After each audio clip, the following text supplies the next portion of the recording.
Então, muito boa tarde a todo mundo. Hoje a gente vai falar de Europa, e mais especificamente da questão da população europeia. A gente vai ver algumas características agora sobre isso.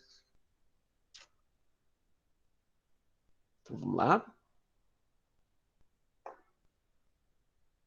Abrir aqui a tela para vocês, ok. A gente vai falar de Europa no cenário global. Deixa eu pegar aqui a caneta. Ok? Olha só. A Europa é um continente muito antigo e, ao longo da história, já passou por diversas modificações na configuração dos seus territórios, na economia e na população. Podemos salientar algumas das suas características. Então, uma delas que a gente já falou nas aulas anteriores é a questão do IDH, né? Há no território europeu diversos países com o IDH elevado. A gente viu nessas aulas que o IDH, que é o Índice de Desenvolvimento Humano, quanto mais elevado esse índice, mais desenvolvido é o país. Então, a gente tem diversos países na Europa que tem esse número, né, esse IDH elevado. Aqui nesse mapa a gente pode ver a Europa, um mapa a respeito do PIB, né, que é o Produto Interno Bruto, que é um dos, das características que a gente vai pegar para compor esse cálculo do IDH. E a gente pode ver aqui, ó, em marrom mais escuros, os países que têm o IDH maiores, né? Aqui são os países mais ricos da Europa. Depois a gente pode perceber a Rússia e a Espanha logo atrás, os outros países aqui, ó, nessa parte oriental da Europa, com um pouco, com IDH um pouco, com PIB um pouco menor, né? Mas em média o IDH dos países da Europa é bem considerável, digamos assim, né? A porção ocidental da Europa, gente, uma coisa que a gente precisa entender quando a gente está falando de Europa, que a gente costuma muito falar de Europa oriental e ocidental. Essa nomenclatura, esse nome surgiu por conta da Guerra Fria, né, que foi a disputa entre Estados Unidos e União Soviética lá na época depois da Segunda Guerra Mundial. E aí a gente pode perceber que o lado oriental era o lado onde estava a União Soviética, então é esse lado mais próximo da Ásia, que é esse pedaço aqui, e o lado ocidental, que é inclusive onde nós vivemos, né, é esse lado aqui, se falando de Europa, tudo bem? Se falando de território global, a gente se localiza no lado ocidental do mapa. Então existe essa divisão entre mundo oriental e ocidental, tá? Estou falando isso porque a gente vai ver esses nomes ao longo dessa aula e de uns vídeos que eu vou postar para vocês depois como material para vocês poderem assistir. Tá bom? Então, ó, na porção ocidental, onde se encontra a Alemanha, que é a maior economia da Europa, né? Alemanha, maior economia da Europa, a França, né? A Itália, o Reino Unido, entre outros países, né? É a região mais industrializada.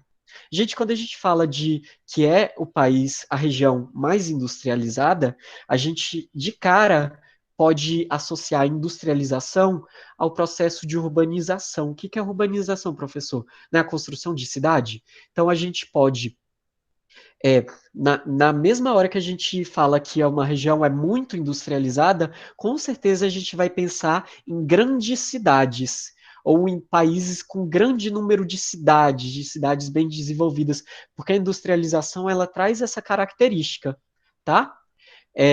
O leste europeu, como eu disse para vocês, é o lado oriental, né, da Europa. Apresentam características socioeconômicas que contrastam com a porção ocidental. O que isso quer dizer?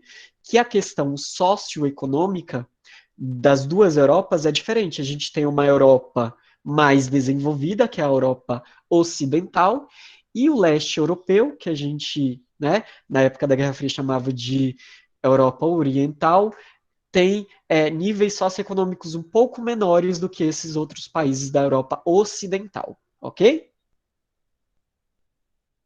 Aqui a gente pode perceber que o continente ele passou por várias e várias situações e a gente tem, né, uma denominação aí, né, de Europa de continente desenvolvido, que a maioria dos seus países são países realmente desenvolvidos. O que não são desenvolvidos são processos, estão em processo de desenvolvimento, né? A gente chama de países emergentes, a gente já viu isso, né? Ó, apesar de alguns países serem desenvolvidos, existem diferenças socioeconômicas significativas entre alguns deles, né? Alguns são muito mais ricos, outros são menos ricos, tudo bem? Ó, o capitalismo industrial desenvolveu-se no fim do século XVIII, e isso, né, traz uma característica para a atualidade que esses países que se industrializaram primeiro se tornaram mais ricos primeiro, ok? Tanto é que a industrialização ela começou, né, lá em 1750, justamente na Inglaterra. Então, os países que primeiro se industrializaram são hoje os países que são mais desenvolvidos, tudo bem? A industrialização desenvolveu-se de modo bem diferente pelo continente, né? Em alguns países foi mais acelerado. Após a Segunda Guerra Mundial, instaurou-se uma divisão geopolítica, de um lado os países liderados pelos Estados Unidos, que foi o que eu falei para vocês, o lado capitalista, e de outro lado o lado comunista, o lado da União Soviética, e a gente podia ver que o desenvolvimento era bem diferente. Tanto é que quando a Alemanha ela foi dividida ao meio, né, entre os países que ganharam a guerra, muita gente queria sair do lado socialista para ir para o lado capitalista, porque achavam o regime ruim, né? O início da Guerra Fria, né, teve a Cortina de Ferro e o Muro de Berlim. O Muro de Berlim foi o muro que realmente construíram para dividir a cidade de Berlim, e a Cortina de Ferro são vários países socialistas que dividiam a Europa Oriental da Europa Ocidental, ok? Aqui é a formação da União Europeia, eu não vou falar disso porque a gente já teve uma aula sobre União Europeia, tá bom? Então eu já vou pular isso daqui, mas tudo isso aqui foi o passo a passo, né? Até a gente chegar à formação atual da União Europeia, tá? Uh, Espaço urbano e população. Ó, aqui a gente já pega um pouquinho do que a gente tem que falar hoje, que é a questão da população, tá? A maior parte da população europeia vive em áreas urbanas. Por quê, professor? Porque se a gente pensar, se a Europa é um país muito desenvolvido, isso vai fazer com que a sua agricultura também seja desenvolvida, o uso de máquinas e tudo isso. E o uso de máquinas, ela automaticamente faz com que as pessoas que estão no campo percam seus empregos, porque a máquina vai fazer o serviço dela e aí ela não tem para onde ir, então vai para as grandes cidades. Então há uma fuga que a gente chama de êxodo rural, há uma fuga muito grande das pessoas do campo para ir para as cidades, ok? E aí isso é bastante interessante porque na Europa isso aconteceu com bastante intensidade, ok?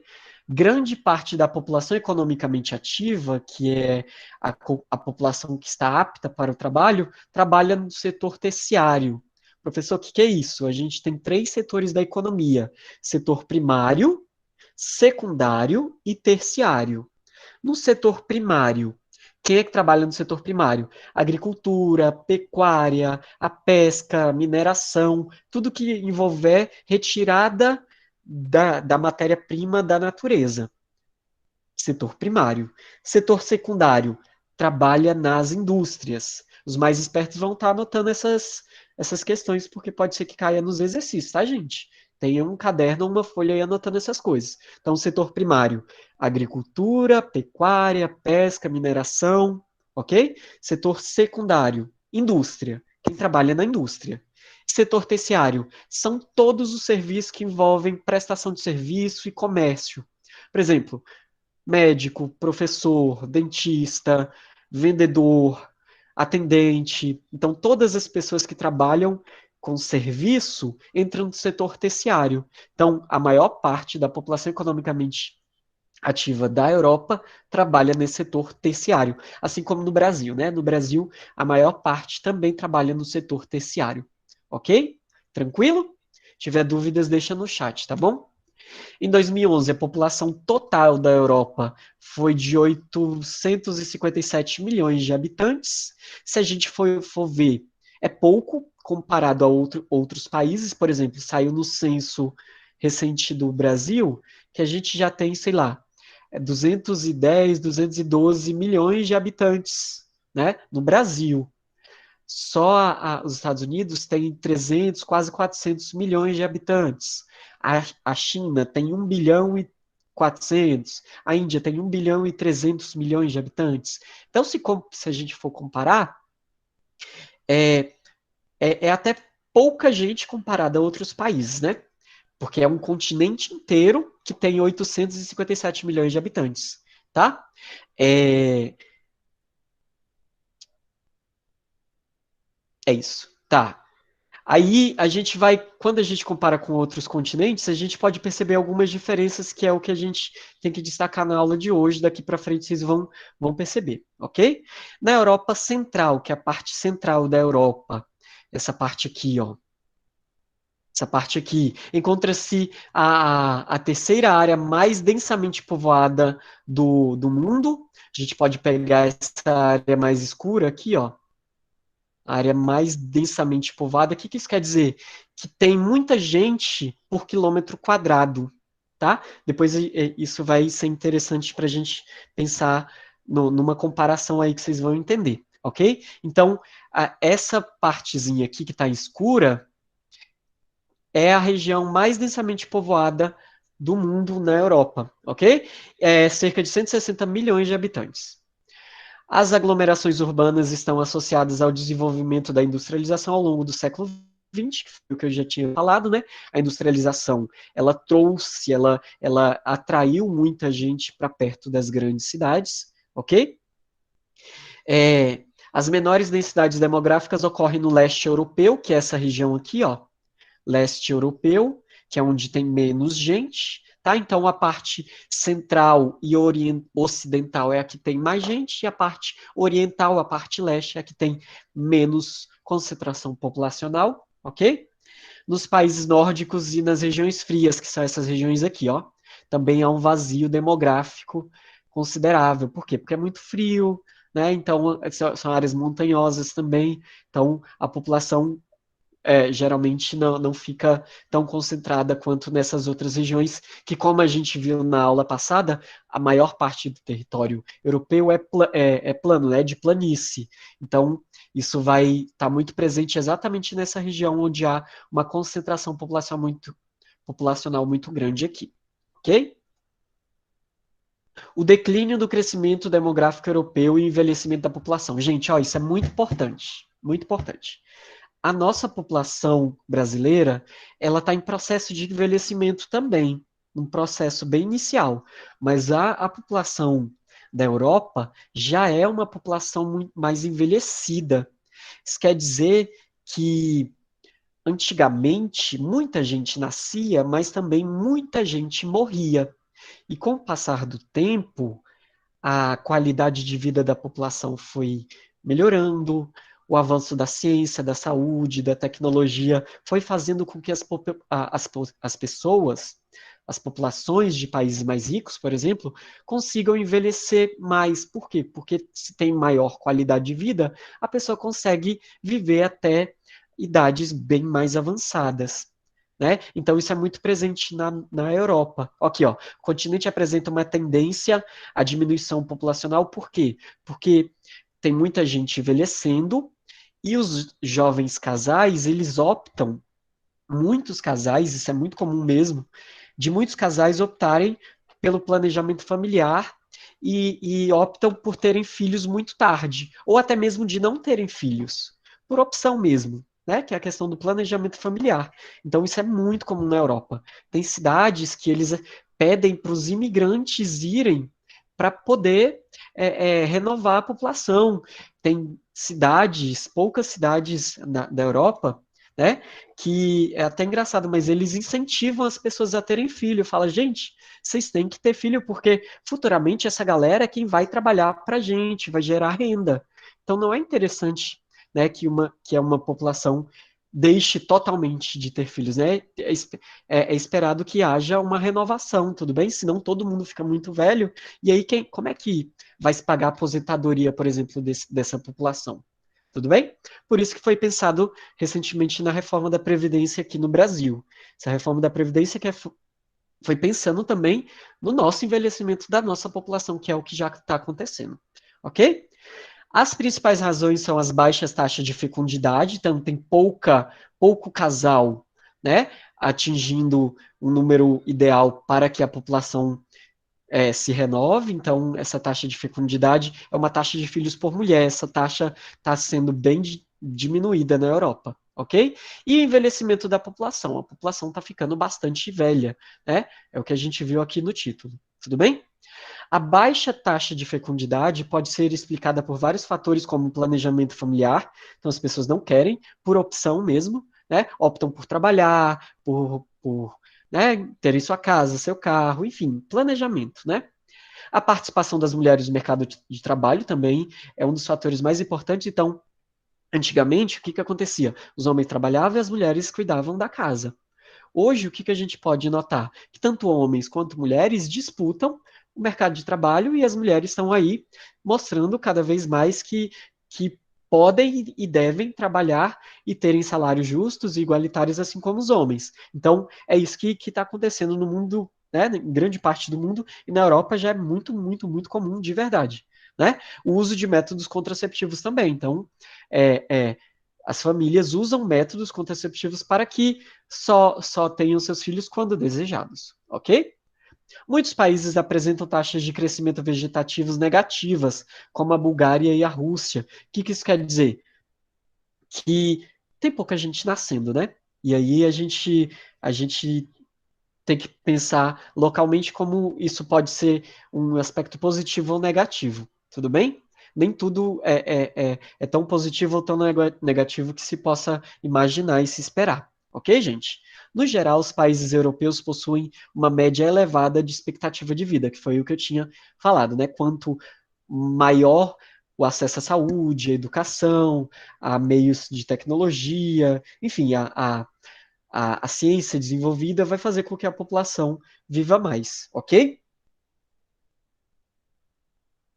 O declínio da população ativa e as migrações, que são coisas que são muito. As migrações são coisas que estão acontecendo e muito comuns nos noticiários de TV, enfim. A gente precisa pensar um pouquinho sobre isso, até porque o Brasil também passa por esse processo de migração. Vamos lá.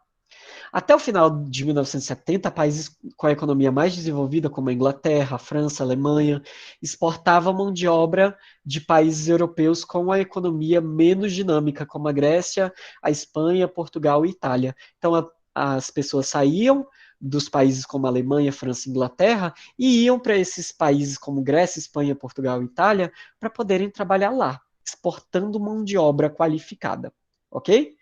A partir de 1980, alguns países com a economia menos dinâmica passam, passam de exportadores para importadores de mão de obra.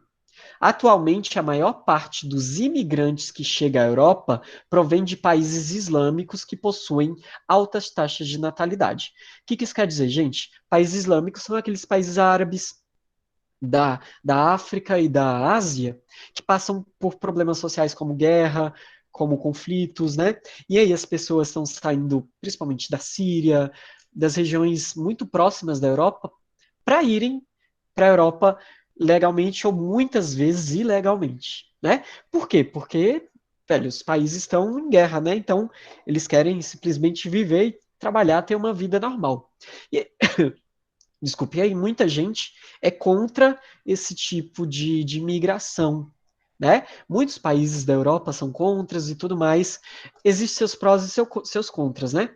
Na Europa, não existe muita mão de obra barata. O que é mão de obra barata? Pessoas que vão trabalhar em serviços básicos como limpeza, como ah, ah, fabricação de produtos muito básicos, venda, essas coisas, tudo bem? E aí, como a mão de obra é muito qualificada na Europa, as pessoas, se forem trabalhar nesse tipo de serviço, vão solicitar salários maiores e isso não é interessante para a empresa. Então, de certa forma, os imigrantes, tipo brasileiro, tem muito brasileiro que sai daqui do Brasil para ir trabalhar em empregos como vendedores, ou limpeza, ou lavar prato, ou essas coisas. Mas mesmo assim, ganha-se muito bem na Europa. Por quê? Porque lá existe uma escassez dessa mão de obra barata. Só que existe um problema quando vai muita gente de uma vez. Porque aí como é que você dá casa, comida, educação e saúde para esse tanto de gente? Né? Por isso que eles tentam controlar a entrada de pessoas nessas regiões, além do medo dos atentados terroristas, né, gente? Isso, na verdade, é um dos maiores medos da Europa, que são as questões dos atentados terroristas, tudo bem? Por isso que há uma resistência muito grande à entrada de africanos e árabes e, enfim, pessoas dessas regiões para a Europa, ok? O Brasil passa por isso também com a questão da Venezuela aqui perto, né? Muita gente saindo da Venezuela para vir para o Brasil, né? Por questões sociais, políticas e econômicas que está acontecendo na Venezuela, ok? Muitos países da União Europeia dependem da mão de obra estrangeira, qualificada e não qualificada, que é isso que eu acabei de falar, ok? No entanto, com a atual crise econômica, muitos países têm colocado barreiras às chegadas de imigrantes e diversos protestos ocorreram em toda a Europa contra a migração, né? Que é a chegada dessas pessoas. Aqui é a questão das indústrias, né? Eu não vou falar disso ainda porque a aula é específica de população, ok? Há algumas questões que eu já tinha falado para vocês, ó. A agricultura e pecuária altamente mecanizada, ou seja, as máquinas fazem o trabalho. Então, um homem pode operar uma máquina pelo computador ou pelo trator mesmo e tal, e esse trator faz o trabalho de vários e vários homens. Por isso que há uma saída muito grande das pessoas que já aconteceu há muito tempo, né? Das pessoas do campo para ir para a cidade, que é o êxodo rural, né? Pouco uso de mão de obra, né? Pouca gente trabalha nessas regiões e tudo mais. Ah, tudo bem? Transporte na Europa, transporte altamente eficaz, dá para você ir para vários lugares da Europa de trem facilmente, e isso é maravilhoso, uma coisa que é invejável, né? Uma coisa que podia acontecer, por exemplo, no Brasil, né? Você ir de um estado para outro de trem seria maravilhoso, isso ia fazer com que a nossa economia melhorasse, com o nosso lazer melhorasse, né? E seria bastante interessante, tudo bem? Turismo na Europa, a gente é até redundante falar, né? De turismo, várias cidades históricas, várias praias maravilhosas, é, acho que o ideal para quando se vai na Europa é tipo, passar um mês em cada país, porque é tanta coisa que você consegue só ver coisas muito básicas. Ah, vai para a França, vai na Torre, vai na Itália, vai no Coliseu. Tipo, enfim, é muita coisa, é muita história, né? Só cada cidade tem uma história que já dá para aproveitar aí semanas de turismo. Então, o turismo faz parte da economia consideravelmente para a Europa. Tudo bem? Que nesses tempos de pandemia deve ter tido um impacto com certeza gigantesco, ok?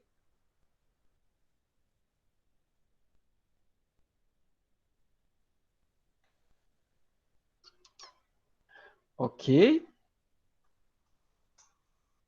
tá, só um segundo, só um segundo.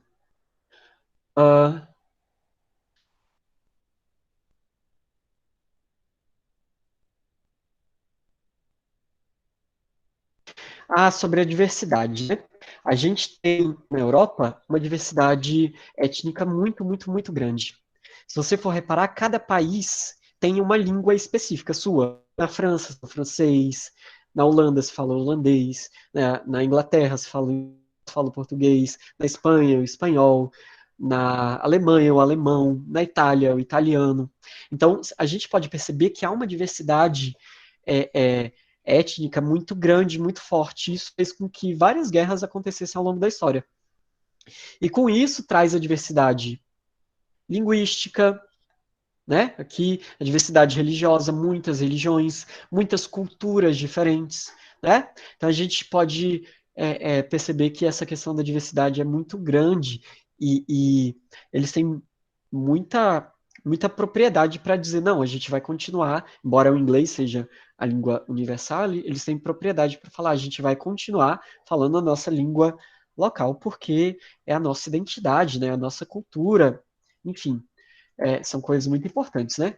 Olha, a diversidade étnica dos povos latinos, os germânicos e os eslavos, né? Aí a gente tem os povos latinos. Quem são os povos latinos? Os portugueses, os franceses, os italianos, os espanhóis, né?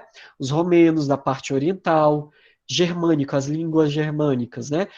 E os povos, né? Germânicos alemães, os austríacos, os holandeses, britânicos, os escandinavos, né? Os povos eslavos, russos, bielorrussos, ucranianos, croatas, eslovenos, búlgaros, sérvios, tá? Então a gente tem uma diversidade gigantesca e que a gente tem que respeitar na hora da gente analisar qualquer texto, na hora de uma prova, na hora das questões, a gente tem que pensar nessa diversidade quando a gente está falando de população, né? Não dá para ignorar essa questão da diversidade étnica que deve ser respeitada, né?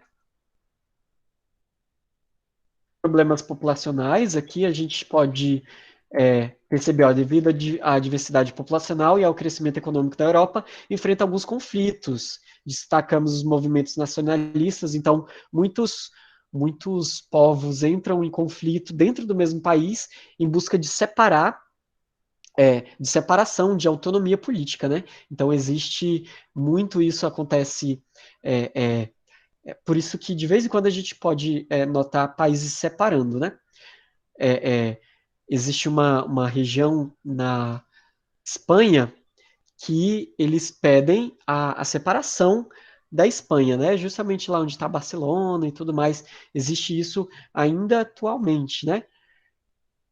Em algumas minorias surgem grupos terroristas que lutam pela independência causando atentados, né? Isso é uma preocupação da Europa também. E isso daqui que eu quero pegar no pezinho de vocês, porque é muito importante, porque também vai cair nas nossas atividades. Ó, os movimentos xenófobos. O que é xenofobia? Xenofobia é a aversão ao estrangeiro, né? Então, tem muita gente que é de um país e tem aversão ao país de fora, tem aversão a brasileiro, aversão ao povo árabe, aversão a pessoas que não são do seu país. O que é isso? É um tipo de racismo, né? É a xenofobia, a fobia de pessoas estrangeiras. Isso acaba acarretando vários protestos, né? Vários conflitos entre pessoas do próprio país e tudo mais, ok? Intensifica-se os grupos que apoiam doutrinas racistas e exigem o repatriamento de imigrantes na Europa. Deixa eu ver aqui. Diversidade cultural, aqui os idiomas. Ó. Cada país fala seu idioma específico. Olha só. Olha a quantidade de país, a quantidade de idioma que a gente pode notar, né, em vários lugares da Europa. Olha só. Com certeza aqui tem fácil umas 20 línguas que são diferentes dentro do território europeu. Ok? A gente já falou um pouquinho. Vou passar um pouco mais rápido só pelo que é realmente importante, tá, gente? Diversidade das religiões, olha só. As religiões, né? Os ortodoxos, muito mais do lado oriental da Europa, que é essa parte em amarelo. Os católicos, né? Grande parte da Europa, tudo bem? Católicos, protestantes, bastante aqui na Alemanha, bastante na Inglaterra, Suécia, Noruega, Finlândia, ok? Muçulmanos, bem mais aqui desse lado, né? Próximo à divisão com a Ásia, tudo bem? E centros religiosos, né? A gente pode perceber grandes centros religiosos apontados aqui, tudo bem?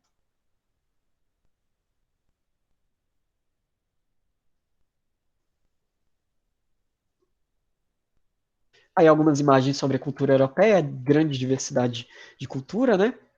Os escoceses, as touradas, né? Que é o povo que vive espetando os pobres dos boi lá na Espanha. Ah, olha o carnaval, carnaval na França. Não deve ser muito legal, não, né? Muita gente vestida, mas enfim. É isso. Holanda, muita cerveja, a Oktoberfest, né? Lá na Alemanha, maravilhosa. Aqui, curiosidades culinárias, não vou falar disso, né? Deixa eu ver, curiosidade sobre a culinária europeia ainda sobre a culinária, né? Chocolate, vinho, pizza, massas. Olha a herança gigantesca na cultura de todo mundo, né?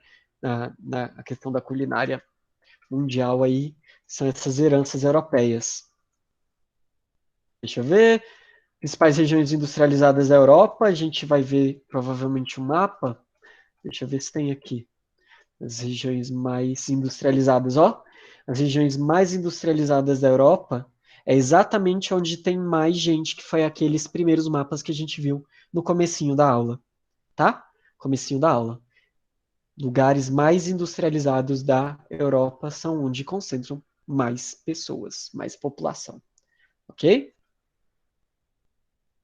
Agropecuária a gente já falou disso, e é isso. Tudo bem? Deixa eu fechar aqui.